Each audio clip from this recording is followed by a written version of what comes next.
लीजिए पापा आपकी कॉफी। लाओ लाओ लाओ। बिल्कुल वैसी जैसे आपको पसंद है। गरम है आराम से।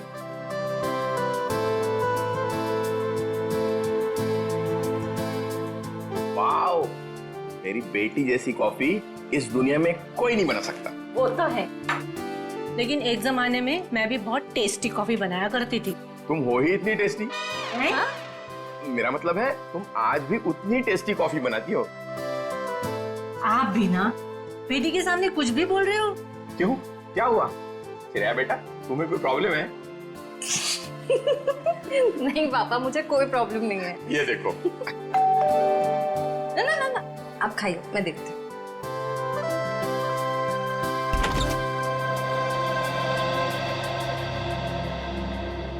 सिद्धार्थ, क्या हुआ, चौक गई मुझे देखकर? सिद्धार्थ बेटा आओ, अंदर आओ। बैठो, मैं तुम्हारे लिए अरे कॉफी। नहीं श्रेया, मैं थोड़ा जल्दी में हूँ। मैं ये एंगेजमेंट कार्ड दिखाने आया था।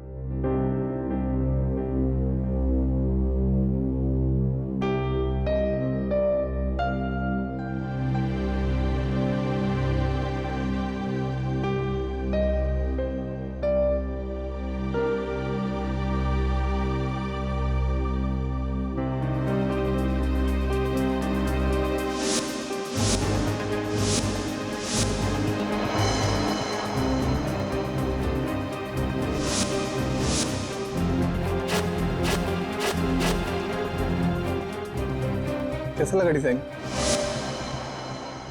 कार्ड पसंद नहीं आया? कोई बात नहीं, दूसरा बनवा लेंगे। नहीं, कार्ड अच्छा है।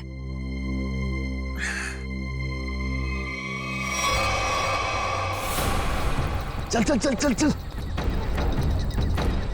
चल चल चल, हम लोग इस बंगले छुप जाते हैं। अरे जैसा भी नहीं यहाँ पर।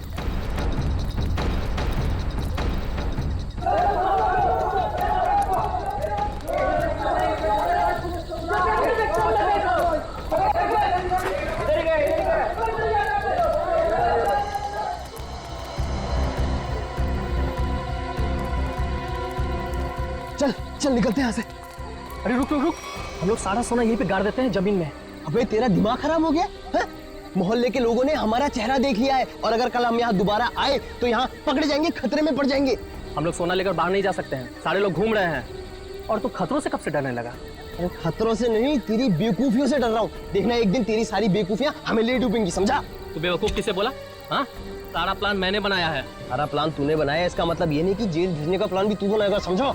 जरूरी नहीं है मैं तेरा सारा बात मानूं, समझा? सोना यहीं गाड़ेंगे, यहीं। अच्छा गाड़ के दिखा। अच्छा,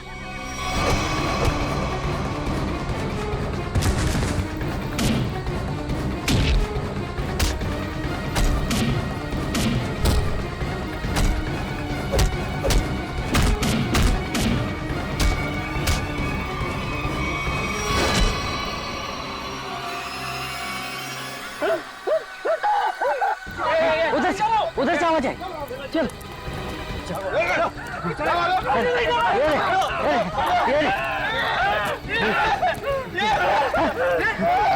अरे ये तो कंकाल है।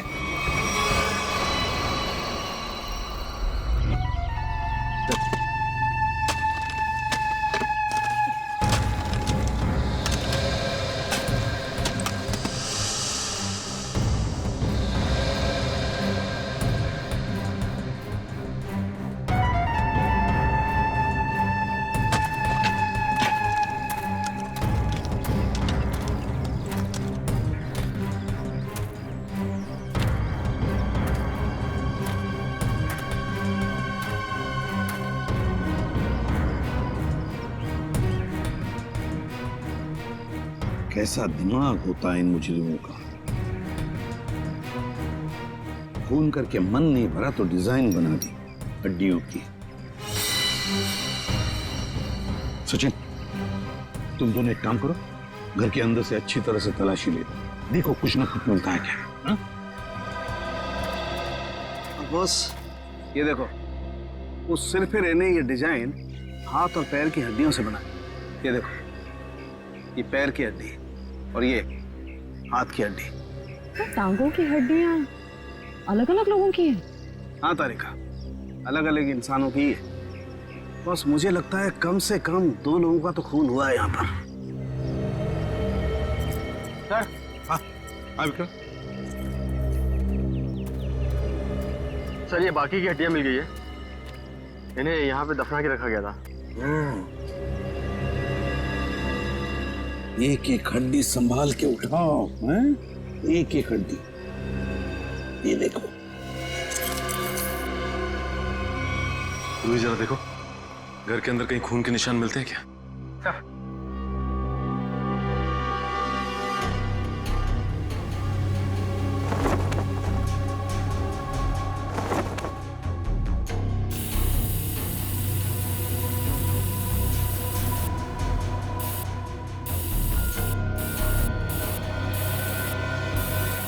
जी सर, गांव वालों का कहना है कि 1984 में इस घर के मालिक अपने पूरे परिवार के साथ ऑस्ट्रेलिया चले गए थे छुट्टी मनाने के लिए। कुछ दिनों बाद उनकी मौत की खबर आई वहां से। पूरी फैमिली समुंदर में डूब गई। अच्छा एक बात बताइए, ये उनकी मौत के बाद कोई घर का ख्याल व्याल रखने नहीं आया था? नहीं सर, दोस्तों और रिश्तेदारों को लगता था कि इस घर में कुछ आत्माएं। आत्मा? अच्छा, आप लोगों ने यहाँ पे आत्मा देखी है क्या?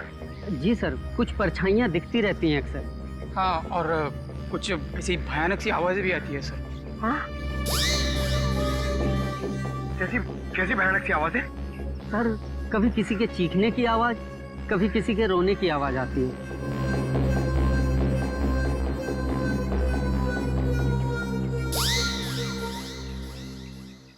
सड़के, इन सारी हड्डियों को देखकर लगता है कि खून एक आदमी का हुआ है और एक औरत का भी। ये देखना, पेल्विक गर्ड, एक पेल्विक गर्डल किसी औरत की है। हाँ बस, लेकिन एक कमाल की बात है, क्या? इन सारी हड्डियों में किसी की भी खोपड़ी की हड्डी नहीं मिली। हो सकता है खोपड़ियां किसी और जगह पे छुपा कर रखी हो या फेंक दी हो सकता है ना। मयूर, विक्रम, काम करो, बंगले के आसपास का एरिया अच्छी तरह से छानो और ढूंढो, देखो, कुछ न कुछ तो जरूर मिलेगा। एक एक कोना भी मत छोड़ो। जाओ। Yes sir. ये बंगला बंद ही रहता है? और आप लोग आसपास रहते हैं? जी सर। यही घर मिला था तुम लोगों को?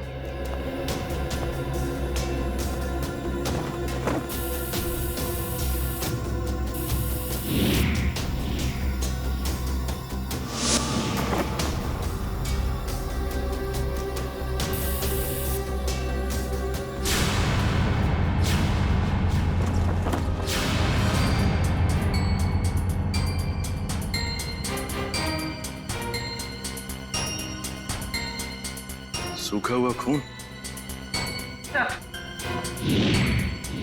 सर, ये टेप रिकॉर्डर और ये प्रोजेक्टर मिला है। टेप रिकॉर्डर और प्रोजेक्टर और ये सूखा हुआ खून, इसका मतलब कोई ना कोई बहुत गहरा राज छिपा है इस बंगले के अंदर। सर, हाँ सर, खोपड़ी तो कोई नहीं मिली, मगर ये कार की चाबी मिली। कार की चाबी है ना, बड़ी अजीब बात। कार की चाबी है पर यहाँ पर कोई गाड़ी नहीं। एक आदमी एक औरत की हड्डियां हैं पर उनकी खोपड़ियां नहीं। फिर है क्या ये सारा चक्कर? और फिर किसने किया है ये? RAIMA, हड्डियों से रायमा लिखा है सर। रायमा लगता है किसी लड़की का नाम है ये। सर, कहीं उसी लड़की का नाम तो नहीं जिसका हमें कंकाल मिला है? हो सकता है। अगर वो दो चोर लुटेरे वहाँ बंगले में छुपने के लिए नहीं जाते तो हमें कहीं पता ही नहीं चलता कि वहाँ दो मुर्दे गड़े हुए हैं। और ये भी पता नहीं चलता कि वहां पे एक आत्मा है। न जाने कितने साल पहले ये जुर्म हुआ है। और ताज्जुब की बात यह है सर कि खूनी ने लाशों को गाड़ा नहीं, बल्कि उनकी हड्डियों से ये डिजाइन बनाया। ये नाम लिखा रायमा। यहाँ पर से हमें कुछ चीजें भी मिली है ना, वो टेप रिकॉर्डर, प्रोजेक्टर और कपड़े। इन तीनों चीजों से हमें खूनी के बारे में बहुत कुछ पता चल सकता है। ज्यादा देर खुला नहीं घूमेगा ये खूनी। सर, हमने उन सब चीजों को रिपेयर के लिए भेज दिया है। बहुत जल्द पता चल जाएगा कि हमारा शक सही था या गलत। और वो गाड़ी की चाबी जो हमें मिली थी, कीजो कार की चाबी। कीजो, अच्छा। तो फिर कीजो कार कंपनी से हमें पता चल सकता है। क्या आप हमें बता सकते हैं ये चाबी किस गाड़ी की है और ये गाड़ी आपसे खरीदी किसने? बिल्कुल बता सकते हैं, सबके इग्निशन पॉइंट में डालकर देखेंगे, फौरन पता चल जाएगा। आइए सर। एक मिनट, उससे पहले आप ग्लव्स पहन लीजिए।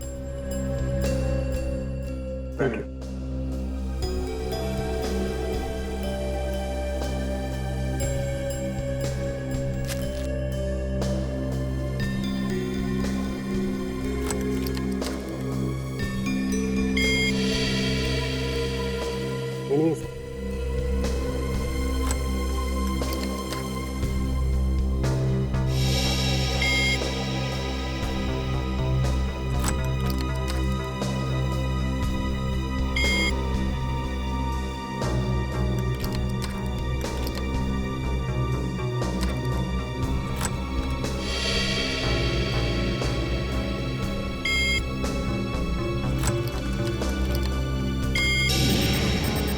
ये देखिए सर, मैच कर गई। सर ये 2009 की कीजो एफएक्स मॉडल है और हमने इसे बनवाना बंद कर दिया है। कीजो एफएक्स 2009 मॉडल। आपके किसी कस्टमर ने कोई रिक्वेस्ट की थी ऐसी चाबी की डुप्लीकेट चाबी बनवाने की? ये पता करने में तो बहुत वक्त लग जाएगा। तो ठीक है, आप पता कीजिए। तब तक हम ये पता करते हैं कि 2009 के कीजो एफएक्स मॉडल की कितनी गाड़ियां चोरी हुई थी।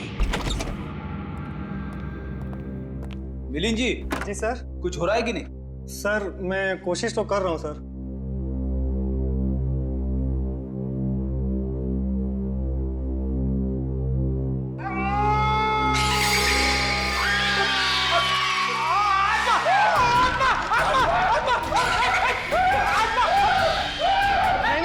नहीं सर, आत्मा नहीं है, ये तो गलती से फेडर खुल गया था। हाँ, ये वही रिकॉर्डर है जो आप लोग लेके आए थे, उसी में से आवाज आ रही थी। सर, ये आत्माओं ने शॉर्टकट मारना शुरू कर दिया है। ये अपनी आवाज यूज नहीं करती हैं, इस टेप रिकॉर्डर में आवाज डाल के यूज करती हैं। पंकज, ऐसा भी हो सकता है कि वहां पे कोई आत्मा हो ही ना, कोई इंसान ही ये सब खेल खेल रहा हो। मिलिंद जी। जी सर। आपको इस प्रोजेक्टर से क्या फुटेज मिला? हाँ सर, एक मिनट। हेलो रचना, तुम नीचे खड़ी हो? ओके, तुम वहीं रुको, मैं आता हूं। सर सॉरी सर, मुझे किसी काम की वजह से नीचे जाना पड़ रहा है। आप लोग ये रिमोट लीजिए ना, आप लोग फुटेज देखिए। पर सर जरा ध्यान से। ध्यान से क्यों? क्योंकि सर ये फुटेज कमजोर दिल वालों के लिए नहीं है।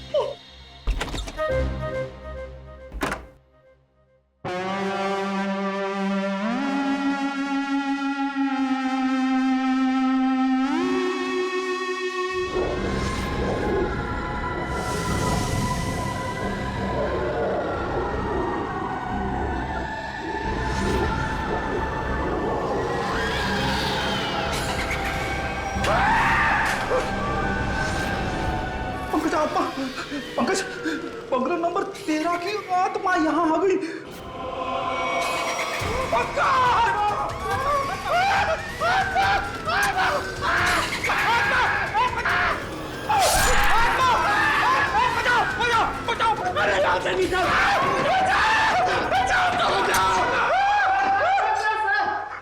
मैंने तो पहले कहा था सर, ये फुटेज कमजोर दिल वालों के लिए नहीं है। नहीं है। अरे आपको क्या इतनी सी फुटेज मिली थी? हाँ सर, अभी तो यही फुटेज मिली है। अरे ये क्या कम है, पता नहीं एसीपी साहब क्या कहेंगे ये फुटेज देखकर। आप उनसे ये मत कहना कि हम दोनों डर गए थे। सर मैंने तो उनको फोन करके सब कुछ बता दिया। हमारा अंदाजा सही निकला। ये खूनी इस प्रोजेक्टर के जरिए किसी को डरा रहा था, आत्मा बनकर। सर हो सकता है कि इस फुटेज का उन मुर्दों के साथ कोई लेना देना ही ना हो। I mean, लोगों में ये अफवाह फैली है कि इस बंगले में आत्मा है, तो हो सकता है कि ये पूरी फुटेज किसी ने किसी के साथ मजाक करने के लिए बनाई हो। नहीं श्रेया नहीं, इन दोनों चीजों का जरूर एक दूसरे से कोई ना कोई संबंध है। ये डरावनी फुटेज उस खूनी के विकृत दिमाग में से ही निकली है। हाँ सर, किसी को डराने या मजाक करने के लिए कोई इतनी मेहनत नहीं करेगा। फुटेज में ये जो आत्मा है इसे प्रोफेशनल तरीके से फिल्माया गया है, स्पेशल इफेक्ट्स के साथ, जैसे फिल्मों वगैरह में होता है। और इस फुटेज को देख के लगता है सर कि खूनी को स्पेशल इफेक्ट्स का काफी ज्ञान है, या फिर हो सकता है उसने ये फुटेज किसी स्पेशल इफेक्ट स्टूडियो में बनवाई है। हाँ, बिल्कुल सही, ऐसा ही हो सकता है। तो शहर में जितने भी स्पेशल इफेक्ट्स के स्टूडियोज हैं, सब में जाकर के पता लगाना पड़ेगा। आइए सर, ये बलविंदर है, वो गाड़ी की चाबी इन्हीं की थी। क्या बात है सर, मुझे यहाँ क्यों बुलाया गया है? हमें आपकी गाड़ी की चाबी मिली है। कहाँ से सर? उन्नति नगर, बंगला नंबर 13। ये एड्रेस कुछ जाना पहचाना लग रहा है? नहीं सर। नहीं? रायमा नाम सुना है पहले कभी? बिल्कुल नहीं सर। मगर सर, इसका मेरी गाड़ी से क्या लेना देना है?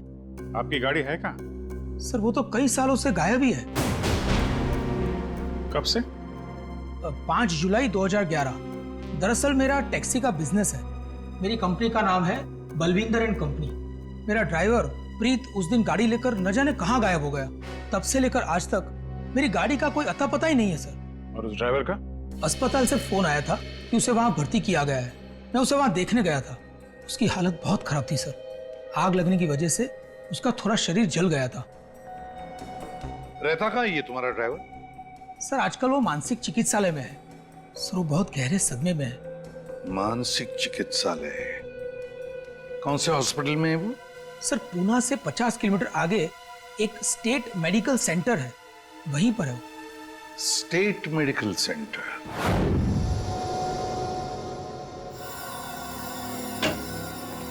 हाँ तारिका जी, कुछ बात बनी? सर चेक कर रहे हैं ना, कुछ ना कुछ तो पता चल ही जाएगा। भाई साहब, मैं दिखाई नहीं दिया आपको? दिखाई? अरे सर, आप तो सपने में भी दिखाई देते हैं। हाँ सर, आज सुबह ही सपना देख रहा था। जैसे ही मैं फॉरेंसिक लैब में आता हूँ, आप इस केस के बारे में कुछ ऐसी बातें बताते हैं कि शाम तक खूनी पकड़ा गया। विजीत, तुमने सपना देखा? जी सर। और सपने में मुझे देखा? जी सर। तुमने सपने में तारिका जी को देखा होगा। जी सर। नहीं सॉरी सर, क्या क्या कह रहे हैं सर आप भी? तो बताइए डॉक्टर साहब, इन कंकालों ने अपनी आप बीती बताई? हाँ, थोड़ी बहुत बातें पता चली है भैया। सबसे खास बात ये कि ये कंकाल वक्त के साथ कंकाल नहीं बने। खूनी ने इन्हें मारने के बाद तुरंत इन्हें कंकालों में बदल दिया है। मतलब खूनी ने इनकी खाल को एसिड से जला दिया है। माय गॉड, इतनी बेरहमी से मौत हुई इनकी। और ये जो कंकाल है ना, ये कंकाल एक आदमी का है। इसकी उम्र 30 से 35 साल है और इसकी लंबाई लगभग 6 फीट के आसपास। और ये जो हाथ पे उंगलियों में आपने निशान लगा रखा है, ये क्या है? हाँ, दरअसल इसकी उंगलियों में, इसकी कलाई पे मुझे बहुत कुछ टूट फूट दिखाई दी। मतलब ये आदमी अपने हाथों का बहुत ज्यादा इस्तेमाल करता हो। शायद ये किसी ऐसे प्रोफेशन में होगा जहाँ हाथों का काफी इस्तेमाल होता है, या तो कोई मजदूर या फिर कोई आर्टिस्ट। और ये दूसरा कंकाल लड़की का, उसे क्या पता चला? दया, इस लड़की की उम्र लगभग 30 साल। इसकी लंबाई 5 फीट 4-5 इंच है, बस इससे ज्यादा कुछ पता नहीं चल पाया। और ये जो ड्रेस पे खून लगा है, इसका क्या?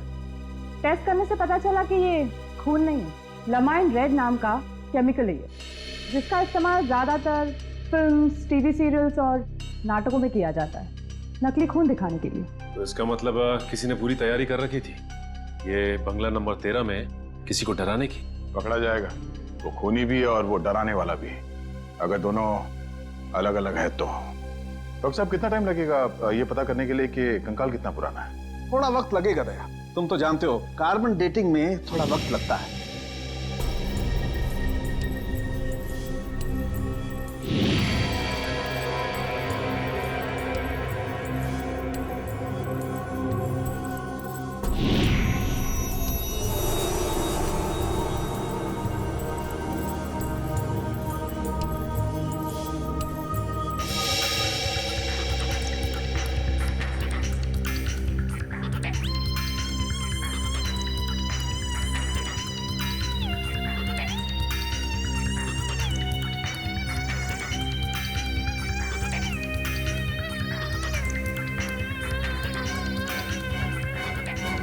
गुड, अब गणित शुरू हो गई है। अब पता लग जाएगा दरअसल इन लोगों की मौत कब हुई थी। सर मुझे लगता है इन दोनों को एक साथ ही मारा होगा।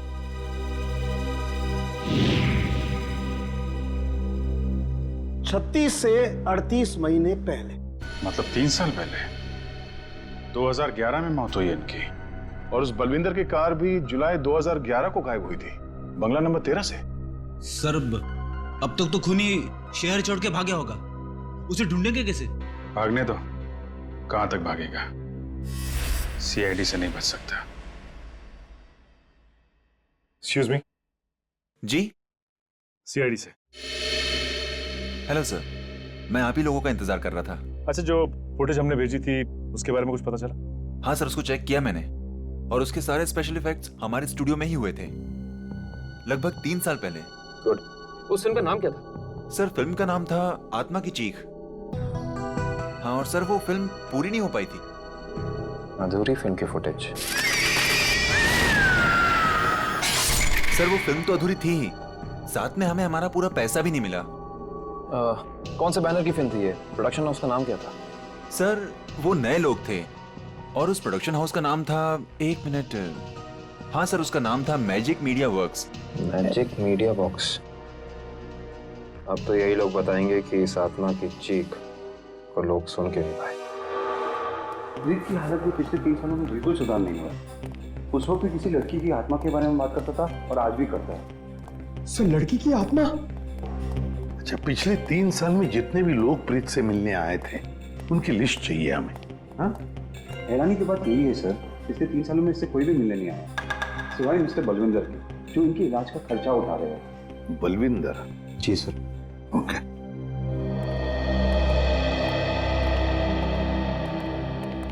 प्रीत, ये सीआईडी ऑफिसर्स है, ये तुमसे कुछ बात करना चाहते हैं। सीआईडी? ये सीआईडी क्या होता है? सीआईडी का मतलब है दोस्त। और प्रीत, दोस्त किसे कहते हैं? जो अपना सुख दुख दूसरे दोस्त के साथ बांटता है ना? और हम सब तुम्हारे दोस्त हैं, तो अब तुम हमसे तुम्हारे सुख दुख बांटोगे ना? ठीक है दोस्त। देखो प्रीत, अब मैं तुमसे कुछ कहूंगा, कुछ पूछूंगा, इन सब चीजों का बड़े शांत दिमाग से मुझे जवाब देना। याद करो, जुलाई महीना 2011, तुम उस रात बंगला नंबर 13 में गए थे 2 लोगों को लेकर। हाँ, 2011 बंगला नंबर 13। बंगला नंबर 13, क्या हुआ था वहां पर?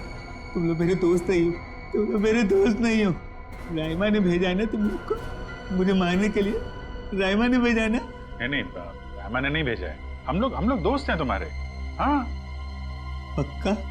बिल्कुल पक्का, राइमा ने नहीं भेजा है हमें। अब बताओ क्या हुआ था उस रात उस बंगले में, है? बंगला नंबर 13। एक आदमी और औरत ने पैसे दिए थे मुझे उन्हें वहां ले जाने के लिए। ये क्या? राइमा चीख रही है, राइमा चीख रही है, मुझे मार देगी, मुझसे बदला लेना चाहती है। राइमा तुम्हारे पीछे है। ये बात करने की स्थिति में नहीं है अभी। आई एम सॉरी डॉक्टर साहब, 2 मिनट और। सॉरी, मैं आपके केस के लिए मैं अपने पेशेंट की जान खतरे में नहीं डाल सकता। Please cooperate. ठीक है। मुझे मार देगी, मुझसे बदला लेना चाहती है। अभिजीत, एक बात तो पक्की है कि उस रात प्रीत बंगला नंबर 13 में एक आदमी और एक औरत को लेकर गया था, और हमें जो कंकाल मिले हो शायद उसी आदमी और उस औरत के हो। हाँ सर, ये आत्मा वाला ड्रामा करके उनको डराया, मार डाला, फिर सर अलग कर दिया ताकि पहचान ना हो सके। सर ये प्रीत बार बार राइमा आ रही है, ऐसा क्यों बोल रहा है? कहीं राइमा जिंदा तो नहीं? इस बात का तो पता लगाना ही पड़ेगा कि प्रीत की बातों में कितनी सच्चाई है और कितना भ्रम। लेकिन एक बात तो पक्की है, इस राइमा का इस केस के साथ कोई ना कोई संबंध जरूर है। इस राइमा की कुंडली निकालो। राइमा।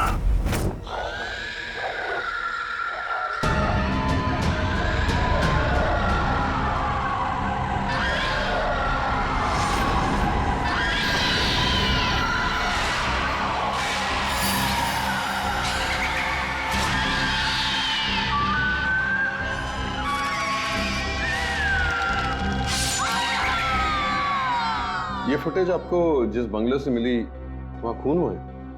जी हाँ, 2 खून। वैसे ये फिल्म की फुटेज आपकी है ना? जी हाँ। क्या बताऊं सर, बड़ी ही मनहूस फिल्म थी। 10 सीन ही शूट किए थे, फिर फिल्म बंद हो गई। और बंद होने के बाद इस फिल्म के सारे राइट्स मैजिक मीडिया बॉक्स के पास आ गए, if I am not wrong, है ना मिस्टर आलोक? अब इस तरह के फुटेज तो हमारे पास काफी पड़े रहते, अब पता नहीं ये फुटेज उसके हाथ कैसे लग गए। मतलब आप भी मानते हैं ये फुटेज गलत हाथों में लग गए, जिसका उसने गलत फायदा उठाया और दो खून किए? शायद कोई बाहर वाला होगा। लेकिन आपको ऐसा नहीं लगता कि कोई अंदर वाला भी हो सकता है? क्योंकि ऐसा काम करने के लिए अंदर वाले के लिए थोड़ी आसानी ज्यादा होती है। वैसे इस फिल्म पे आप लोग क्या क्या काम कर रहे थे? सुनील राइटर था, आलोक डायरेक्टर और मृणाल कॉस्ट्यूम डिजाइनर। और आप प्रोड्यूसर, राइट? जी। आप में से कोई राइमा को जानता है? राइमा हमारे फिल्म की हीरोइन थी। सर, आप कैसे जानते हैं राइमा के बारे में? आप एक काम कीजिए मिस्टर आलोक, आप अपनी फिल्म की हीरोइन राइमा को यहाँ बुला लीजिए। वो एक्चुअली कई साल पहले राइमा एक हादसे में आग में जलकर मर गई। मर गई? अच्छा, राइमा की कोई तस्वीर या फोटो? मृणाल, फोटो ले आओ। जी सर। एक मिनट, अभी आपने कहा कि वो जल के मर गई, लेकिन कैसे? ज्यादा कुछ तो पता नहीं है, क्योंकि उसके और हमारे बीच तनाव हो गया था। और वो क्यों? वो एक्चुअली हम राइमा को अपनी फिल्म में हीरोइन लेना चाह रहे थे, पर बाद में हमने अपना इरादा बदल लिया और स्मृति को हीरोइन ले लिया और राइमा हो गई साइड एक्ट्रेस। तुम मेरी जगह ये छिपकली को हीरोइन बनाना चाहते हो? तुम्हारा दिमाग खराब हो गया है? राइमा, तमीज से बात करो। मैंने तुमसे कहा ना, अगली फिल्म में तुम्हें हीरोइन बनाऊंगा। इस फिल्म के किरदार के लिए तुमसे बेहतर स्मृति। अच्छा, तो ये बात पहले क्यों नहीं सोची जब मुझे फाइनल किया था? ये फिल्म इंडस्ट्री है राइमा, यहाँ किसकी किस्मत कब यू टर्न मार जाए कोई नहीं कह सकता। ये फिल्म मेरी किस्मत में थी, मुझे मिल गई। इंतजार करो, सिर्फ इंतजार। एक दिन तुम्हारी जिंदगी ऐसी दिशा में चली जाएगी जिसका अंत गहरी खाई में होगा, समझे तुम? क्या तुम मुझे धमकी दे रही हो? धमकी ही समझ लेना। राइमा रुको, राइमा। सूरज गया था राइमा को मनाने के लिए, लेकिन कोई फायदा नहीं। एक हफ्ते बाद खबर आई कि एमजे स्टूडियो में आग लगी है और राइमा की मौत हो गई। मुझे अफसोस है, अगर राइमा हमारी फिल्म की हीरोइन होती तो शायद ये दुर्घटना ना होती और आज वो जिंदा होती। आलोक जी, आप एक काम कीजिए, आप अपनी फिल्म की नई हीरोइन स्मृति, उनको यहाँ बुलाइए जरा। मैंने उसे कॉल किया था, उसका फोन लगा नहीं, और आर्ट डायरेक्टर विराज का भी वो फोन डेट बता रहा था। विराज और स्मृति से मिलना पड़ेगा।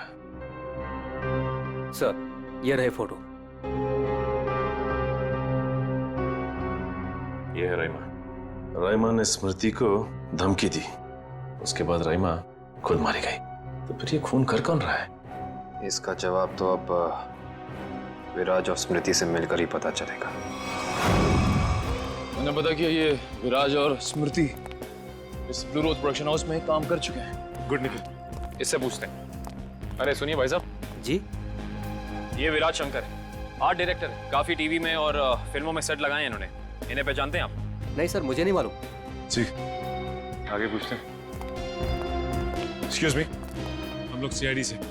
जी, आप विराज शंकर को जानते हैं? विराज शंकर? हाँ सर, मैं जानता हूँ। वो बेचारे बहुत कर्जे में थे, पर फिर पता नहीं क्या हुआ उनका। उनका कोई एड्रेस, कोई पता? सर, इस बारे में कुछ ज्यादा तो पता नहीं है, लेकिन उनका ऑफिस कहीं अंधेरी में है। अच्छा, ये फोटो को ध्यान से देखिए। स्मृति ये फिल्मों में काम करती है, पहचानते हैं आप इन्हें? जी हाँ, इनकी बंद फिल्म के बाद इनको कोई प्रोड्यूसर फिर से रिलॉन्च करना चाहते थे, लेकिन सर ये पता नहीं क्यों बदकिस्मती से ये 2011 में अमेरिका चली गई और उसके बाद फिर लौट के आए हैं। ये स्मृति का कोई अता पता जहाँ हम उनसे मिल सकते हैं? हमें तो नहीं पता, पर उस एजेंसी पर उसका पुराना एड्रेस होगा जहाँ पर उन्होंने चमकार वॉशिंग पाउडर का विज्ञापन किया था। ठीक, थैंक यू। ज्यादा एजेंसी से स्मृति के घर का पता निकलवाते हैं।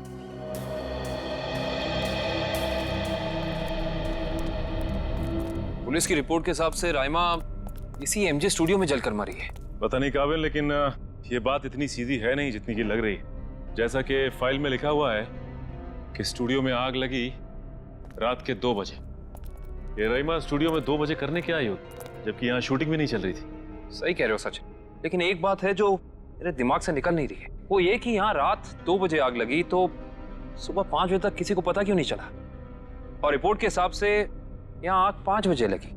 जिन पुलिस वालों ने इस केस की तहकीकात की थी उन्होंने जरूर कुछ गड़बड़ की है, तभी तो केस के 2 महीने के बाद उनका ट्रांसफर यानी कि तबादला हो गया था। हो सकता है निखिल, लेकिन उससे ज्यादा अहम बात यह है कि रिपोर्ट के हिसाब से यहाँ राइमा की एक हड्डी तक नहीं मिली। मतलब आग इतनी भयंकर थी। स्टूडियो को देख के ऐसा लगता नहीं है कि आग इतनी भयानक होगी कि चलने वाले का नामो निशान राख हो जाएगा। उससे भी अहम बात यह है कि ये स्टूडियो इस्तेमाल में नहीं था, यहाँ पे कोई शूटिंग नहीं चल रही थी। फिर राइमा यहाँ पे आई क्यों? इसका पता तो तभी चलेगा जब हम इस स्टूडियो को अच्छी तरह से छान मारेंगे। देखते हैं क्या मिलता है।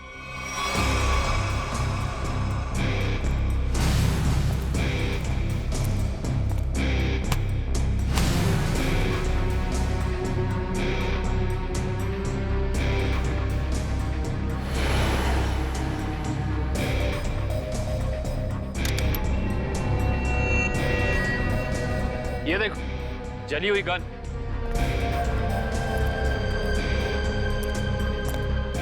हाँ, ये तो पूरी पिघल चुकी है। पुलिस वालों ने लगता है अपना काम ठीक से किया नहीं, देखा नहीं इसे पहले। ये भी हो सकता है कि राइमा ये गन किसी को मारने के मकसद से लाई हो, या फिर हो सकता है कि कोई राइमा को मारने के लिए लाया हो।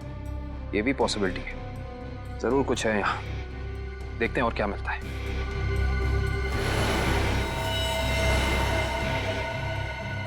सर, कंकाल। 1 मिनट, निखिल जरा संभाल संभाल। करण, शीट ला।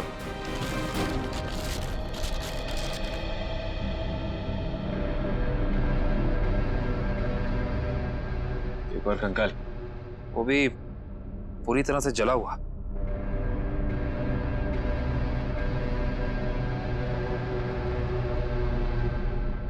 बॉस, इसकी पेल्विक गर्डल से पता लगता है कि ये कंकाल किसी लड़की का है। सर, कहीं ये कंकाल राइमा का तो नहीं है?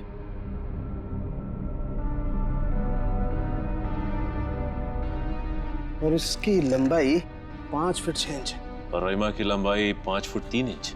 इससे साफ पता चलता है कि ये कंकाल राइमा का नहीं बल्कि किसी और का है। केस सुलझने की बजाय और उलझता चला जा रहा है। एक बात और, हम लोगों को यहाँ जली हुई गन जरूर मिली है, लेकिन इस लड़की की मौत गोली लगने की वजह से नहीं, इस लड़की की मौत जलने की वजह से ही हुई है। देखो, ढूंढो और कुछ मिलता है क्या।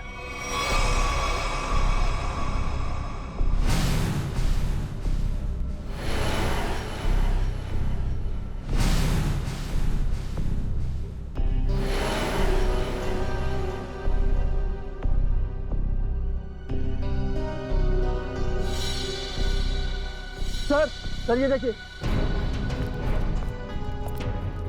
सर, बाल बाल।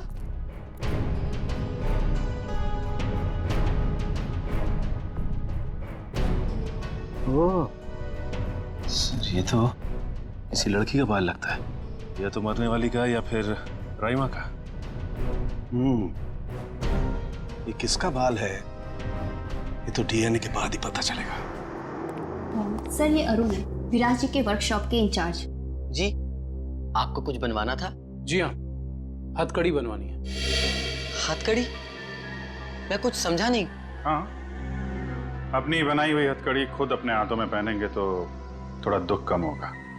अब समझ में आया, इतने सालों के बाद ख्याल आया आपको कर्ज के रुपयों का। कर्ज के रुपए? हाँ, इसीलिए तो आप उन्हें ढूंढ रहे हैं, क्योंकि वो लोगों से लिया हुआ कर्ज वापस नहीं कर पाए। नहीं मैडम, हमारा यहाँ आने का मकसद कुछ और है। विराज को बुलाई, कहाँ है वो? ये तो कोई भी नहीं जानता। कर्जदारों से परेशान होकर आज से 3 साल पहले जुलाई 2011 में न जाने कहाँ गायब हो गए। जुलाई 2011? सर, 5 जुलाई 2011। सर, मुझे लगता है कि इस विराज के भागने की वजह कर्जा नहीं कुछ और है, जिसका कुछ ना कुछ संबंध उन कंकालों के साथ जरूर है। मुझे तो लगता है उनमें से एक कंकाल विराज का है। याद है सारुण के साहब ने कहा था, आदमी वाला कंकाल किसी मजदूर या आर्टिस्ट का है जिसने जिंदगी भर अपने हाथों से बहुत काम लिया है। और हो सकता है सर, शायद वो दूसरा कंकाल स्मृति का हो। ये विराज के परिवार वाले कहाँ रहते हैं? सर, जहाँ तक मुझे पता है उनके परिवार में कोई और है ही नहीं। विराज अकेले ही थे? जी सर। चीज मिल जाती डीएनए सैंपल के लिए तो कंकाल वाला राज खुल जाता। ये सारी पेंटिंग उन्हीं की है ना? जी सर। देखो जरा।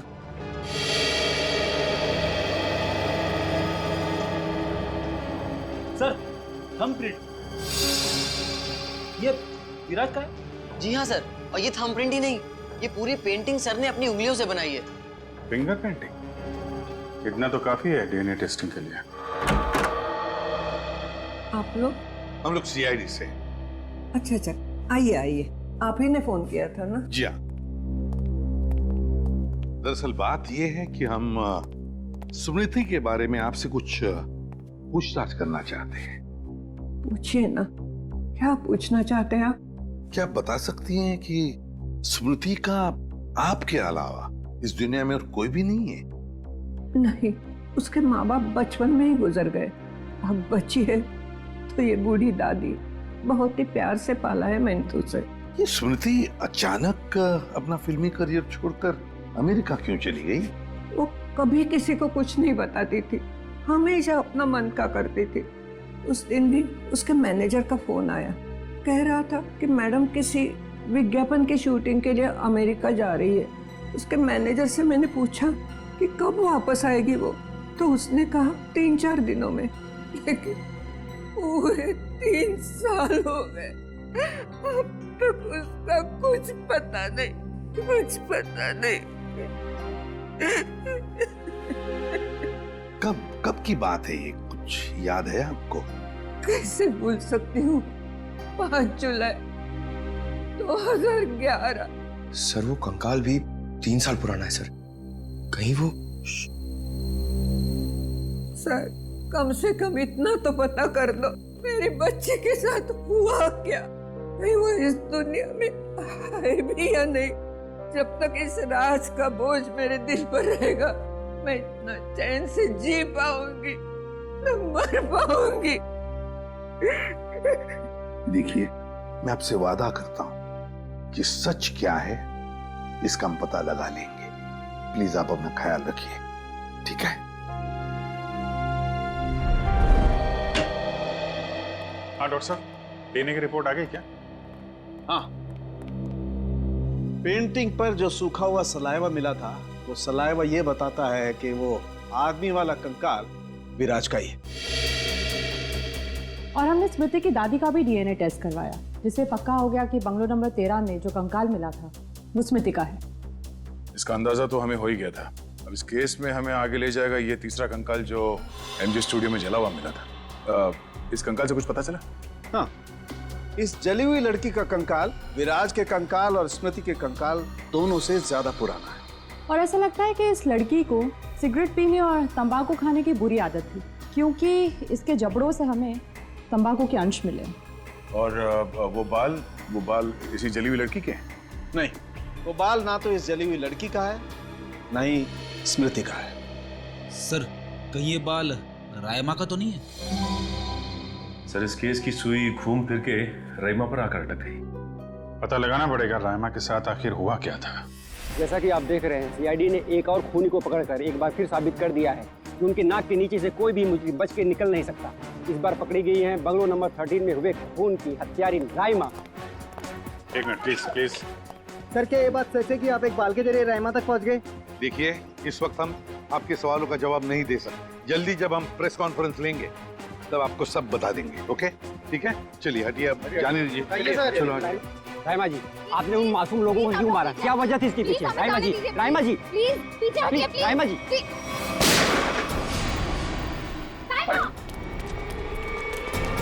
पकड़ो उसे। अब खूनी पकड़ेगा इसे।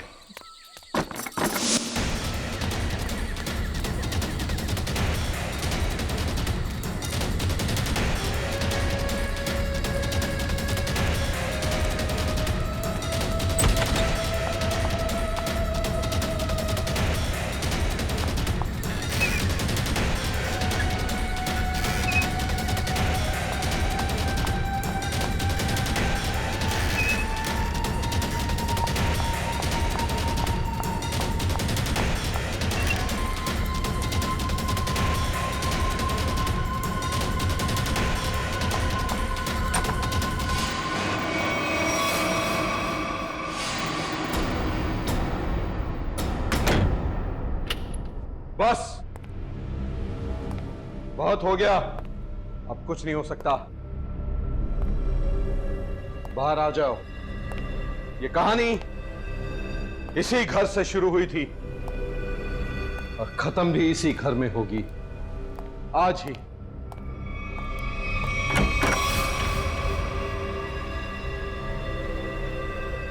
छुपने का कोई फायदा नहीं, बाहर आ जाओ। सुना तुमने?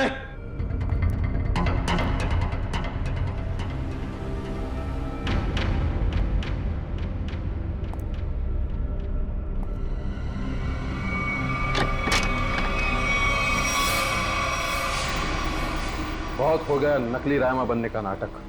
बराबर, come on move.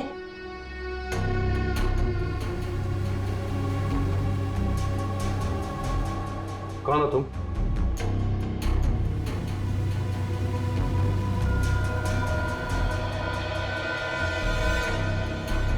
CID officer पूर्वी। सीआईडी?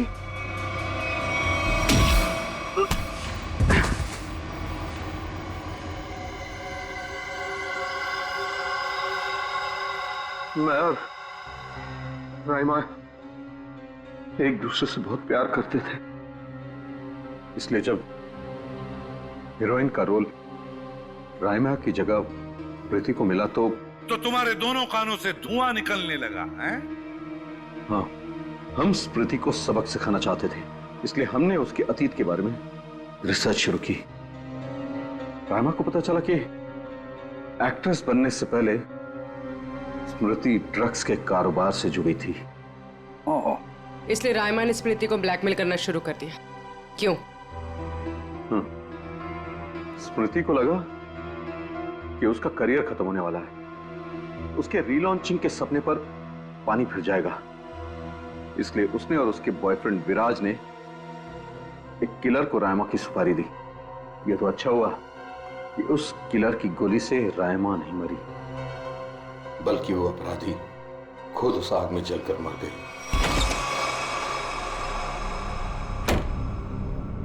विराज, स्मृति, कहाँ हो तुम दोनों?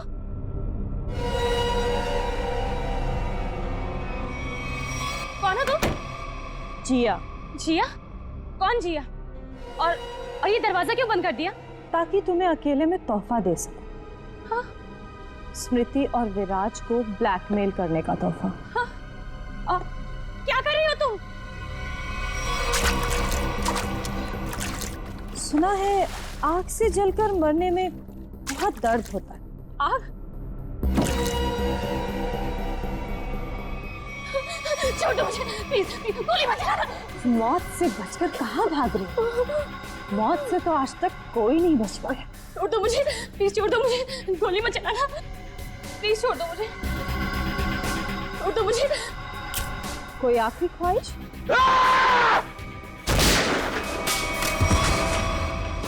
रायमा, रायमा, मैं तुम्हें कुछ नहीं होने दूंगा। मैं तुमसे बहुत प्यार करता हूँ, मैं तुम्हें कुछ नहीं होने दूंगा रायमा। अब तुम दोनों को मुझसे कोई नहीं बचा सकता। सब फाइनल गुड बाय।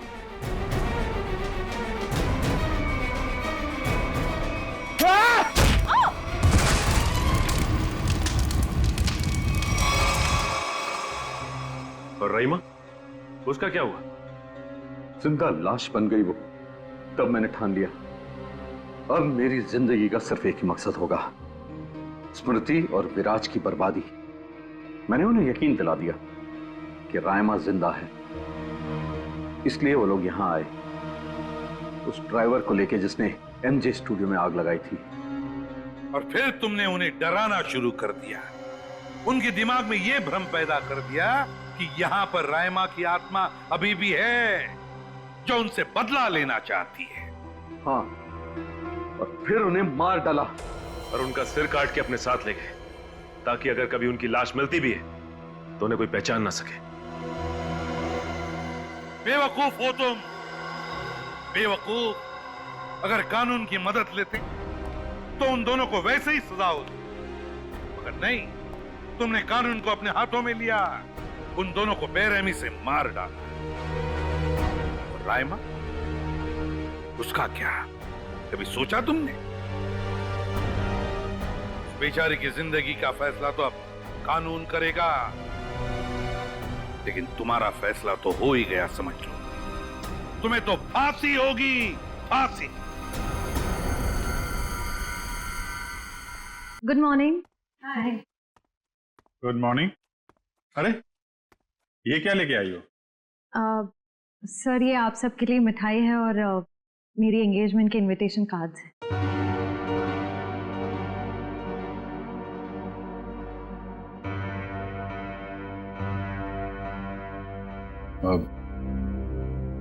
तारीख पक्की हो गई? जी सर, 28 सितंबर।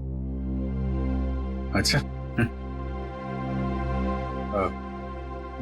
दो हफ्ते बाद ही है। काफी तैयारी करनी होगी आपको तो। सर ज्यादा कुछ तैयारियां करनी नहीं, सिद्धार्थ को भी मेरी तरह एक छोटा सा ही फंक्शन चाहिए था। ये तो बहुत अच्छी बात है। Congratulation Shreya. Thank you sir. चलो मुंह मीठा कराओ। हाँ श्योर।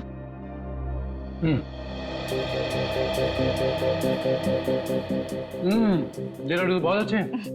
सर आप लोग भी लीजिए ना। हाँ थैंक यू सर। लो फ्रेडी, मुंह मीठा करो।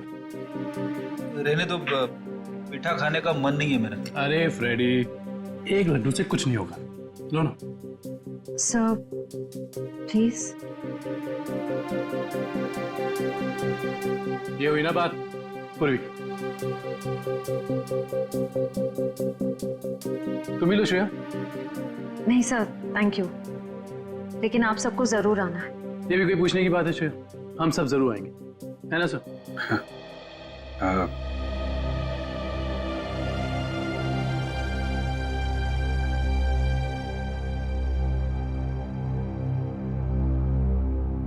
सर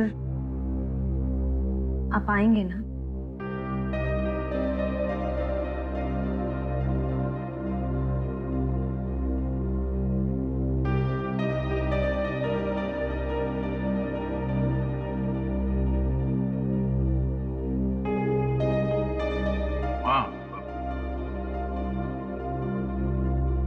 मैं जरूर आऊंगा।